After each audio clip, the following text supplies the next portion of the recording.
എനിക്ക് ഒരുപാട് ഇഷ്ടമുള്ളൊരു കാഴ്ചയാണ് കേട്ടോ ഇപ്പോൾ ഈ കാണുന്നത്. അതായത് മണ്ണും മരവും വെള്ളവും ആകാശവും ഇഷ്ടമുള്ള എല്ലാ സാധനങ്ങളെയും കൂടി ഒറ്റ ഫ്രെയിമിൽ കാണാൻ പറ്റുന്ന ഒരു കാഴ്ച. ഞാൻ ആദ്യമായിട്ട് ജർമ്മനിയിൽ വന്നപ്പോൾ ആദ്യം വന്ന് കണ്ട കുളം ഇതാണ് കേട്ടോ. അപ്പോൾ ഇവിടെ വന്നിങ്ങനെ നടന്ന് വന്ന് ഇതൊക്കെ കണ്ടപ്പോൾ എനിക്ക് യാതൊരു ഫീലിങ്സും തോന്നിയില്ല കേട്ടോ. ഇതൊക്കെയാണോ ഒരു കുളം, ഇതൊക്കെ കാണാൻ എന്തിനാണാവോ ആൾക്കാർ ഇതിലേക്ക് നടന്നു വരുന്നത് എന്നുള്ളൊരു ഫീലും അന്യായ പുച്ഛമൊക്കെ ഇട്ടായിരുന്നു കേട്ടോ ഞാൻ ആദ്യം ഇവിടെ വന്നത്. അത് കഴിഞ്ഞ് പോകെ പോകെ പോകെ ഈ ഒരു കുളം എന്നെ എത്ര പ്രാവശ്യം മാടി വിളിച്ചിട്ടുണ്ടെന്ന് എനിക്കറിയില്ല. ഇവിടെ വന്ന് ഇങ്ങനെ ഇരിക്കുമ്പോൾ വല്ലാത്തൊരു സുഖമാണ് കേട്ടോ.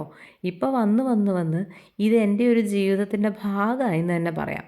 എന്ത് രസമല്ലേ കാണാനായിട്ട്. ഇത്ര മനോഹരമായിട്ടുള്ളൊരു സാധനമാണല്ലോ ഞാനൊന്ന് പുച്ഛിച്ചേ എന്നോർത്തപ്പോൾ എനിക്ക് എന്നോട് തന്നെ പുച്ഛം തോന്നിപ്പോയി.